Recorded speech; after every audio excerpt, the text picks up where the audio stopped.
आज का टॉपिक है विद्युत क्षेत्र रेखाएं या विद्युत बल रेखाएं एवं विद्युत फ्लक्स, जिसे इलेक्ट्रिक फील्ड लाइंस या इलेक्ट्रिक लाइंस फोर्स कहा जाता है। और ये भी आपको बता दें कि आज की पढ़ाई का PDF डिस्क्रिप्शन में दिए हुए लिंक से फ्री डाउनलोड कर सकते हैं। हाँ, यदि चैनल को सब्सक्राइब नहीं किए हैं तो सब्सक्राइब कर दें, बेल आइकन को दबा दें और वीडियो अच्छा लगे तो लाइक एवं शेयर जरूर करें। चलते हैं, वीडियो स्टार्ट करते हैं। आज के पहला टॉपिक है विद्युत क्षेत्र रेखाएं या विद्युत बल रेखाएं। तो पहले हम जान लेते हैं विद्युत क्षेत्र रेखाएं या विद्युत बल रेखाएं के पहले एक आता है काल्पनिक लाइन। काल्पनिक का मतलब होता है इमेजिनरी, यानी कि इमेजिनरी लाइन यानी कि काल्पनिक लाइन, जिसे को बोलते हैं आभासी लाइन। तो जैसे डॉटेड लाइन से रहेगा इसको बोलते हैं काल्पनिक। एक आप लोग को शब्द जानना है वक्र, इसे बोलते हैं कर्व। जैसे कि यदि आप लोग को टेढ़ा मेढ़ा रहेगा इसको बोलते हैं वक्र, यानी कि टेढ़ी रेखा को हम लोग वक्र रेखा कहते हैं। तो कहा जाता है विद्युत क्षेत्र रेखाएं या विद्युत बल रेखाएं क्या है? वैसी काल्पनिक अथवा वक्र रेखाएं। कहा जाता है वैसी काल्पनिक अथवा वक्र रेखाएं जो विद्युत क्षेत्र की दिशा को बताता है। जैसे प्लस में विद्युत क्षेत्र बाहर की होता है और माइनस में विद्युत क्षेत्र अंदर की होता है। तो कहा जाता है वैसी काल्पनिक अथवा वक्र रेखाएं, यानी कि वक्र का मतलब आप लोग को टेढ़ा होता है। जैसे पॉजिटिव है निगेटिव है, पॉजिटिव से निकलकर निगेटिव की ओर जाता है तो आप लोग का कर्व लाइन होता है। तो वैसी काल्पनिक अथवा वक्र रेखाएं जो विद्युत क्षेत्र की दिशा को प्रदर्शित करता है उसे विद्युत क्षेत्र रेखाएं या विद्युत बल रेखाएं कहा जाता है। जैसे इसमें देखिए लिखा हुआ है वैसी काल्पनिक अथवा वक्र रेखाएं जो विद्युत क्षेत्र की दिशा को प्रदर्शित करता है उसे विद्युत क्षेत्र रेखाएं या विद्युत बल रेखाएं कहा जाता है। ये जो आप देख रहे हैं काल्पनिक है और ये जो देख रहे हैं वक्र है जो विद्युत क्षेत्र की दिशा को बता रहा है। ये बता रहा है कि धनावेश से निकलकर आगे की ओर बढ़ रही है। यह बता रहा है कि ऋणावेश है जो अंदर की ओर जा रही है। इसमें बता रहा है धनावेश बाहर की ओर, ये भी धनावेश है। दो समान धनावेश का विद्युत क्षेत्र रेखाएं इस प्रकार से उत्पन्न होती है। ये आप लोग का VVI क्वेश्चन है, ये 2017 के एग्जाम में आप लोग का पूछ चुका है। धनावेश में बाहर की ओर, ऋणावेश मध्यम की ओर, अंदर की ओर। विद्युत क्षेत्र रेखाएं क्या है? वैसी काल्पनिक अथवा वक्र रेखाएं जो विद्युत क्षेत्र की दिशा को प्रदर्शित करता है उसे विद्युत बल रेखाएं या विद्युत क्षेत्र रेखाएं कहा जाता है। Q1 इज ग्रेटर देन 0 का मतलब समझना है कि Q1 का मान शून्य से बड़ा है। जब शून्य से एक पॉइंट भी बड़ा हो जाता है तो एक पॉजिटिव हो जाता है। ये दोनों चार्ज जो पॉजिटिव है, और जब एक चार्ज पॉजिटिव रहता है और एक चार्ज निगेटिव रहता है तो विद्युत क्षेत्र रेखाएं धन आवेश से प्रारंभ होती है और ऋण आवेश पर समाप्त होती है। धन आवेश से निकलकर ऋण आवेश क्यों जाती है, धन आवेश से निकलकर ऋण आवेश क्यों जाती है, लेकिन ऋण आवेश से निकलकर धन आवेश की ओर नहीं जाती है। लेकिन ये दोनों जो आप आवेश देख रहे हैं प्लस Q1 है प्लस Q2, ये दोनों के बीच में अगर एक पॉइंट रख दिया जाए इसे हम लोग बोलते हैं न्यूट्रल पॉइंट। ये पॉइंट न्यूट्रल कब होगा? जब दोनों आवेश का परिमाण एक समान हो। यदि ये 2 कूलाम का हो तो ये भी 2 कूलाम का हो तो इसके मध्य बिंदु में यदि कोई पॉइंट रखा जाए उस पॉइंट वो यदि उस मध्य बिंदु के पॉइंट को हम लोग उदासीन बिंदु कहेंगे। लेकिन यदि जो आवेश कम रहेगा उस और उदासीन बिंदु है जो गति करना शुरू कर देगा, यानी कि जो आवेश कम रहेगा उस और यह पॉइंट है जो मोशन में आ जाएगा, यानी कि उदासीन न रह कर यह पिंड है जो इधर की ओर है जो आकर्षित होना शुरू हो जाएगा। ये सब आप लोग का पॉइंट ध्यान रखना है। अब हम चलते हैं नेक्स्ट गुण है, नेक्स्ट बात करते हैं। नेक्स्ट टॉपिक है विद्युत बल रेखाएं के गुण, यानी जिसे हम लोग बोलते हैं विद्युत बल रेखाएं के गुण क्या है। विद्युत बल रेखाएं के गुण में जानते हैं, पहला पॉइंट याद रखना है कि विद्युत बल रेखाएं धन आवेश से प्रारंभ होती है और ऋण आवेश पर समाप्त होती है। दूसरा पॉइंट याद रखना है विद्युत बल रेखाएं कभी भी एक दूसरे को काटती नहीं है। प्लस से निकलेगा माइनस में जाएगा, कभी भी एक दूसरे को काटती नहीं है। पहला धन आवेश से निकलेगा ऋण आवेश की हो जाएगा, कभी भी एक दूसरे को काटती नहीं है। तीसरा पॉइंट आपको याद रखना है कि विद्युत बल रेखाएं की दिशा में आगे बढ़ने पर विभव का मान घटता है। जैसे जो आप लोग देख रहे हैं ये प्लस क्यू है, यदि इसके आगे की ओर बढ़ते हैं विद्युत क्षेत्र की दिशा में आगे बढ़ते हैं, ये पॉइंट ए है, ये पॉइंट आप लोग का बी है, ये इसे भी ए कहते हैं, इसे भी बी कहते हैं, इसे भी सी कहते हैं। तो भी ए इज ग्रेटर देन भी बी इज ग्रेटर देन भी सी, भी ए इज ग्रेटर देन भी बी इज ग्रेटर देन भी सी, यानी कि जैसे जैसे आगे बढ़ेगा विभव का मान घटेगा। तो ध्यान से निकलता ऋणावेश क्यों जाता है, विद्युत बल रेखाएं धनावेश निकलती ऋणावेश क्यों जाती है, विद्युत बल रेखाएं कभी दूसरे को प्रतिच्छेद नहीं करती है। विद्युत बल रेखाएं जब आगे बढ़ने पर विभव का मान घटता है। चौथा पॉइंट याद रखते हैं, विद्युत बल रेखाएं आप लोग को बंद वक्र पथ का निर्माण नहीं करती है, यानी कि बंद लूप का निर्माण नहीं करती है, क्योंकि पॉजिटिव चार्ज है, ये निगेटिव चार्ज है, पॉजिटिव से निगेटिव की ओर जा करके न्यूट्रल हो जाता है या स्थिर हो जाता है, आगे की ओर नहीं बढ़ता है। जब ये आगे गया, पॉजिटिव से गया निगेटिव की ओर गया, ही यहाँ रुक जाता है, और जब चक्र चलाएगा तब बंद पथ का निर्माण करेगा, लेकिन चक्र न चलाकर पॉजिटिव से निगेटिव को जाकर स्थिर हो जाता है, यही कारण बंद लूप का निर्माण नहीं करता है। इसी प्रकार से बहुत सारे पॉइंट है, आइए देखते हैं। मैंने अभी आपको बताया कि विद्युत बल रेखाएं धनावेश से प्रारंभ होती है और ऋणावेश पर समाप्त होती है। जैसे इसमें आप लोग देख रहे हैं प्लस से निकला माइनस की ओर चला गया। विद्युत बल रेखाएं बंद लूप का निर्माण नहीं करती है। तो जैसे मैंने आप लोगों को बताया कि विद्युत बल रेखाएं बंद लूप का निर्माण नहीं करती है, क्योंकि पॉजिटिव से निकलकर निगेटिव कर जाता है। तो जब ये पॉजिटिव से निकलकर निगेटिव की गया, निगेटिव है जो फिर पॉजिटिव की रहेगा, तब ये बंद लूप का निर्माण करेगा। लेकिन यह पॉजिटिव से जाकर निगेटिव की जाकर के स्थिर हो जाता है, यही कारण है जो बंद लूप का निर्माण नहीं करता है। विद्युत बल रेखाएं की दिशा में आगे बढ़ने पर विभव का मान घटता है। जैसे हम आगे बढ़ते हैं विभव का मान घटता है। जैसे कि मैंने आप लोग को पीछे बताया, ये अगर आवेश से आगे की ओर बढ़ेंगे तो विभव का मान घटता चला जाएगा। ये बिंदु VA पर सबसे अधिक होगा, VB पर कम होगा VA के अपेक्षा, VC पर VB के अपेक्षा, VD पर VC के अपेक्षा। सबसे अधिक आपका बिंदु VA पर, सबसे कम आपका VD पर। इसी प्रकार आपको एक नेक्स्ट पॉइंट पढ़ना है, विद्युत बल रेखाएं समविभवी पृष्ठ पर लंबवत होती है। लंबवत का मतलब होता है 90 डिग्री। जैसे जो देख रहे हैं, कोई आपका सतह है, इस सतह पर है जो विद्युत बल रेखाएं हैं जो समविभवी पृष्ठ पर लंबवत होती है। लंबवत का मतलब जो एंगल बनता है 90 डिग्री। सम का मतलब होता है बराबर, अब विभव का मतलब होता है विभव, पृष्ठ का मतलब होता है सतह। बराबर विभव वाला सतह को हम लोग बोलते हैं समविभवी पृष्ठ, यानी कि बराबर विभव वाले सतह को बोलते हैं समविभवी पृष्ठ। ये V1 के प्रत्येक पृष्ठ यानी कि प्रत्येक बिंदु पर विभव का मान V1 ही होगा।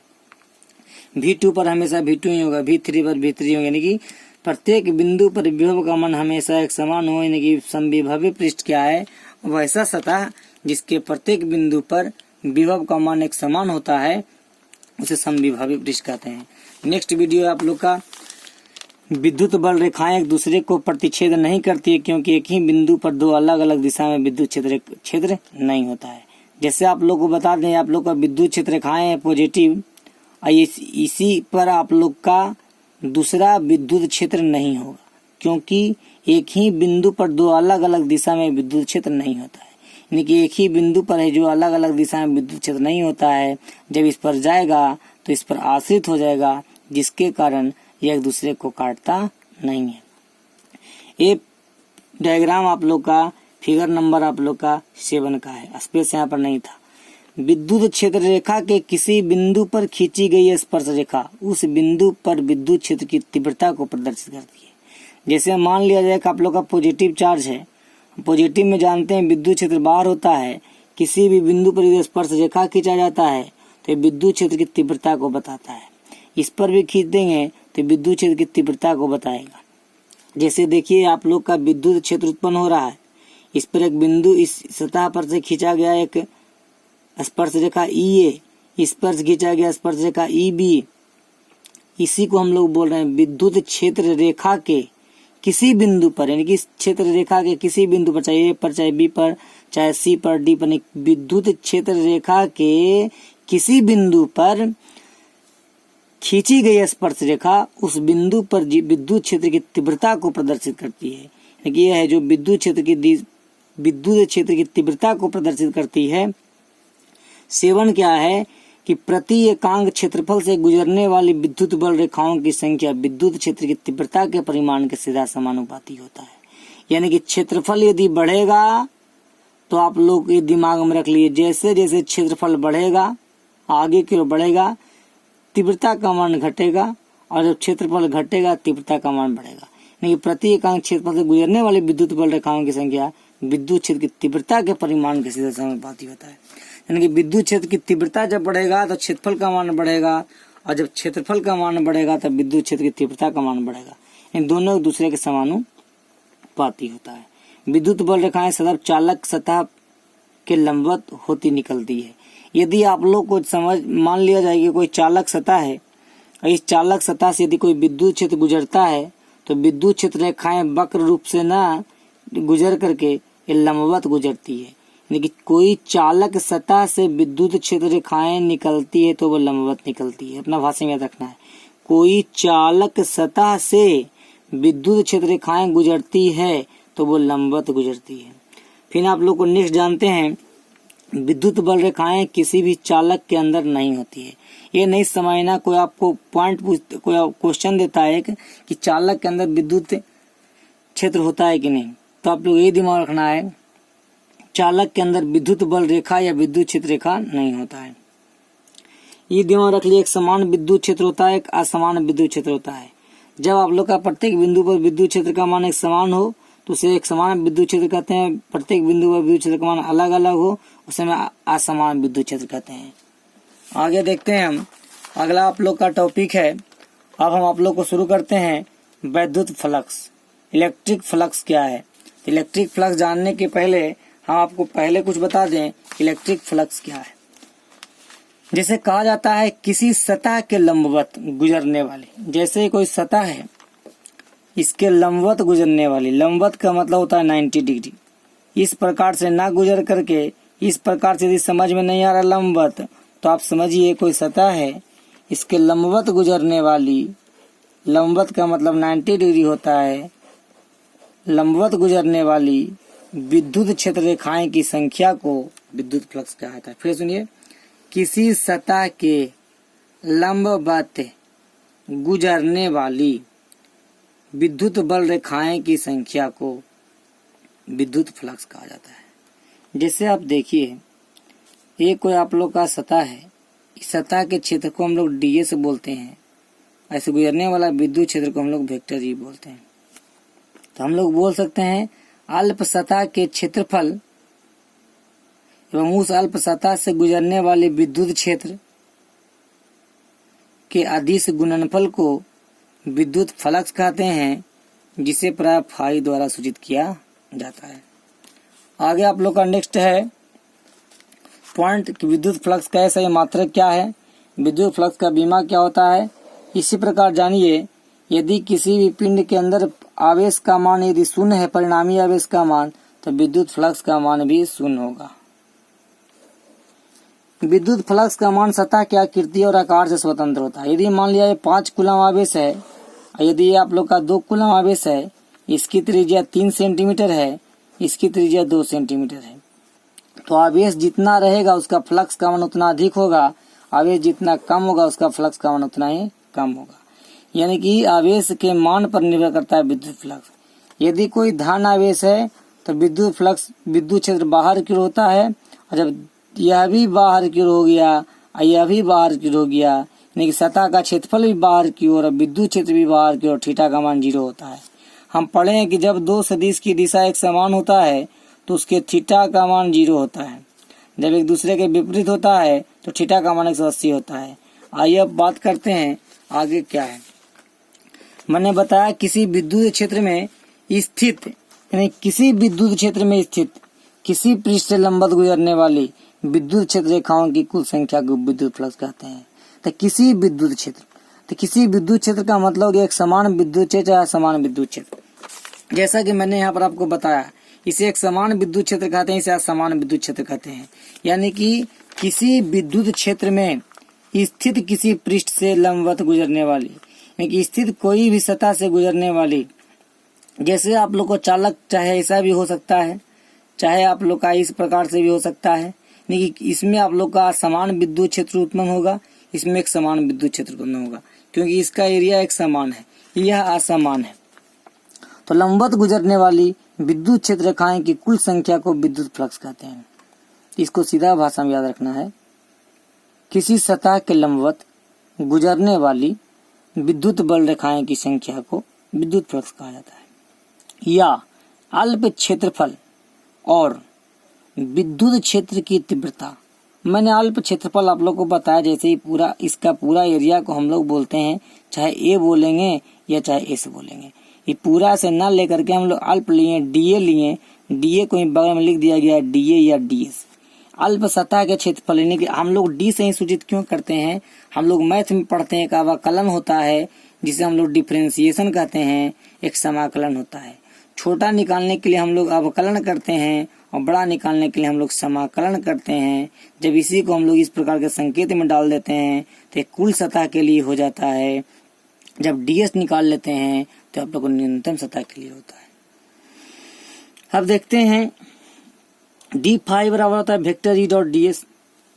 D5 बराबर vector E dot D S इसीलिए हुआ कि मैंने पढ़ा है अल्प सतह का क्षेत्रफल और विद्युत क्षेत्र की तीव्रता के अदिश का मतलब डॉट गुणन डॉट। पढ़े होंगे आप लोग vector A dot vector B बराबर ए बी कॉस थीटा, इसे हम लोग बोलते हैं अदिश गुणनफल। डॉट प्रोडक्ट को हम लोग बोलते हैं, यानी कि डॉट प्रोडक्ट को हम लोग बोलते हैं अदिश गुणनफल। डॉट प्रोडक्ट को ध्यान रखना है कि हम लोग पढ़े थे vector A dot vector B, vector A cross vector B. Dot को हम लोग बोलते हैं अदिश गुणनफल। तो कहा जाएगा अल्प सतह के क्षेत्रफल और उससे गुजरने वाले विद्युत क्षेत्र के अदिश गुणनफल को, यानी कि डॉट प्रोडक्ट को हम विद्युत फ्लक्स कहते हैं। विद्युत फ्लक्स को प्राय फाई द्वारा सूचित किया जाता है। D5 बराबर होता है E D S cos theta. चूंकि मैं जानता हूँ vector A dot vector B बराबर होता है ए बी कॉस थीटा, इसलिए E D S cos theta हो गया। यह एक अदिश राशि है क्योंकि यह डॉट प्रोडक्ट है। इसका ऐसा ही मात्रक जो होता है, देखिए हम लोग कैसे निकालते हैं। ई का मतलब मैंने पढ़ाया था एफ बट्टा क्यू, पिछले मैंने पढ़ाया था विद्युत क्षेत्र में ई बराबर एफ बाई क्यू। इकाई धनावेश पर लगने वाला बल को विद्युत क्षेत्र की तीव्रता कहा जाता था। ठीक उसी प्रकार देखते हैं, ई का मतलब हो गया एफ बटा क्यू, डीएस का मतलब हो गया सतह का क्षेत्रफल, तो एफ का हो गया न्यूटन, बल का ऐसा मात्रक, क्षेत्रफल का मीटर स्क्वायर, आवेश का कूलाम, तो न्यूटन मीटर स्क्वायर प्रति कूलाम, इसी को हम लोग वेबर पढ़ते हैं। जब एग्जाम में आएगा कि विद्युत फ्लक्स का ऐसा मात्रक क्या होता है, ऑप्शन देगा आपको न्यूटन मीटर स्क्वायर प्रति कूलाम, बी दे देगा डब्ल्यू बी, सी दे देगा कूलाम, डी दे देगा ऑल। तो आप लोग को ये देखना है, ज्यादा वैल्यू आप लोग को इसको देना है वेबर को। अगर ये दोनों में से अगर कोई एक रहे, अगर एक रहने पर इसको मारना है, अगर केवल अकेले आए तो अकेले के लिए अकेला अपना स्वतंत्र हो जाएगा, अकेला ही स्वतंत्र हो जाएगा। लेकिन अगर दोनों एक साथ आए तो वेबर को ज्यादा वैल्यू देंगे। अब चलते हैं आगे। अब हम लोग देखते हैं बीमा। बीमा के लिए हम लोग क्या करते हैं, डायमेंशन के लिए क्या करते हैं हम लोग, न्यूटन का हम लोग जानते हैं बीमा होता है बल का ml t के पावर -2। जैसे इसको मैंने आप लोग को, यदि आप पढ़े होंगे, बल बराबर होता है द्रव्यमान गुना त्वरण। द्रव्यमान का बीमा होता है m, त्वरण का होता है LT के पावर -2। m हो गया LT के पावर -2, इसका त्वरण बराबर वेग में परिवर्तन बटा समय होता है, उससे निकलता है। और आवेश को जानते हैं AT होता है। तो ऊपर L के पावर 1 L के पावर 2, इसके बारे में हम पढ़े हैं, बच्चा क्लास में पढ़ते थे। A के पावर m इंटू A के पावर n बराबर A के पावर m प्लस n। इसी प्रकार L के पावर 2 इंटू L के पावर 1 बराबर होता है L के पावर 2 प्लस 1 L के पावर 3। इसी प्रकार ये 2 आप देख रहे हैं, 1 देख रहे हैं, 3 हो गया। और T के पावर -2, ये देख रहे हैं नीचे पॉजिटिव, ऊपर चल जाता है नेगेटिव, T चल जाता है पॉजिटिव, ऊपर चल जाता है नेगेटिव। -2 और -1 T के पावर -3 हो जाता है। MLQ T के पावर -3 A के पावर -1, ये आप लोग का डायमेंशन हो जाता है। इसे हम लोग जनरल फार्मूला पढ़ते हैं, जिसे मैंने पीछे बताया। जैसे आप लोग को पूरा पृष्ठ के लिए मैंने ये बताया, छोटे पृष्ठ के लिए मैंने DS बताया। छोटा पृष्ठ से विद्युत क्षेत्र वेक्टर ई गुजर रहा है, इससे आप लोग को ई गुजर रहा है। ई छोटा सतह का क्षेत्रफल और विद्युत क्षेत्र के बीच जो कोण बनता है उसको थीटा बोलते हैं। तो बड़े पृष्ठ के लिए हम लोग निकालते हैं, उसी को बोलते हैं कुल। बड़ा पृष्ठ के लिए समाकलन करते हैं, मैंने पीछे बताया, और छोटा पृष्ठ के लिए अवकलन करते हैं। इसी को जब हम लोग दोनों समाकलन करते हैं तो डी फाई का समाकलन फाई आ जाता है।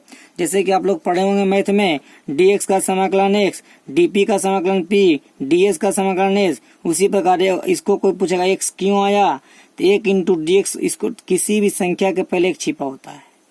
जब इसके पहले एक छिपा हुआ है तो हम ये भी पढ़े हैं कि किसी भी संख्या के ऊपर या कोई भी चर हो, चाहे बीजीय व्यंजक हो, चाहे आप लोग का कांस्टेंट वैल्यू, उसके वैल्यू ऊपर जब शून्य रखते हैं उसका आंसर एक आता है। यह भी आप लोग का सिद्ध करना होता है। ए के पावर एम भागा ए के पावर एन से निकलता है, यानी एक्स के पावर 1 माइनस 1 करेंगे तो हो जाएगा 0, एक्स के पावर 1 बटा एक्स के पावर 1 कट कर जाएगा 1, यानी एक्स के पावर 1 भागा एक्स के पावर 1, यानी इस प्रकार से हम लोग लिख सकते हैं। ये सब बेसिक है। यानी कि 1 इंटू डी एक्स, एक्स के पावर 0, 0 प्लस 1 कर दिए क्योंकि इसका फॉर्मूला होता है एक्स के power n into D x, x के पावर n प्लस 1 बट्टा n प्लस 1, यानी कि जब 0 प्लस 1 तो इसलिए एक्स आता है।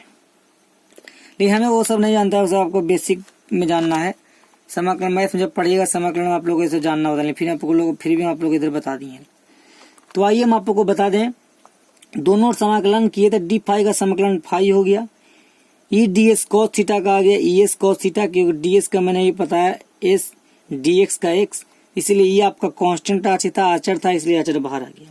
डी एस का एस हो गया कॉस थीटा। अब देखिए फाई बराबर vector E dot E S, इसीलिए लिखे मैंने पढ़ाया था vector A dot vector B बराबर ए बी कॉस थीटा। ठीक उसी प्रकार अगर वेक्टर ई डॉट एस रहता है तो हम लोग पढ़ते हैं E S cos theta. Vector E S cos theta को हम लोग इस प्रकार से लिख सकते हैं। खुला सतह के लिए इसको हम लोग ये होता है खुला सतह, इसको हम लोग पढ़ते हैं बंद सतह के लिए, इसे हम लोग पढ़ते हैं सर्किल ड्रा। सर्किल ड्रा यानी कि बंद सतह के लिए, अगर कोई बंद सतह से विद्युत फ्लक्स गुजरेगा तो सर्किल ड्रा फार्मूला लगाएंगे, अब बंद सतह से नहीं गुजरेगा सर्किल ड्रा नहीं लगाएंगे। ये सब आप लोग को ध्यान रखना है। हर कहीं पर पूछता है बंद सतह के लिए विद्युत फ्लक्स का मान कौन है, फार्मूला कौन है, दोनों फार्मूला दिया हुआ रहेगा। देखते हैं अब कुछ महत्वपूर्ण बिंदु है। मैंने जैसे कि आपको पीछे बताया, जब बल रेखाएं बंद सतह के बाहर हो, तो बंद सतह के बाहर यानी कि सीधा सीधे दिया कि जब धन आवेश हो तो विद्युत क्षेत्र बाहर होता है, जब बंद सतह के बाहर हो विद्युत क्षेत्र तो विद्युत फ्लक्स का मान धनात्मक होता है। यानी कि डी से डी एस और वेक्टर ई दोनों का डायरेक्शन एक समान है, इसलिए मैंने एक फार्मूला पढ़ा है फाई बराबर E D S cos theta. जब E D S cos theta हमने पढ़ा है तो E D S cos theta जो हम लोग देख रहे हैं, कॉस 0 का वैल्यू 1 होता है क्योंकि दोनों का डायरेक्शन एक समान है। ई डी एस यह पॉजिटिव हो गया। इसी प्रकार मैंने देखा कि बंद सतह के अंदर हो तो ऋणात्मक होता है, यदि ऋण आवेश हो तो अंदर की ओर होता है विद्युत क्षेत्र और सतह का क्षेत्रफल बाहर होता है। दोनों के बीच विपरीत दिशा में एंगल बन रहा है 180 डिग्री, 180 का वैल्यू होता है -1।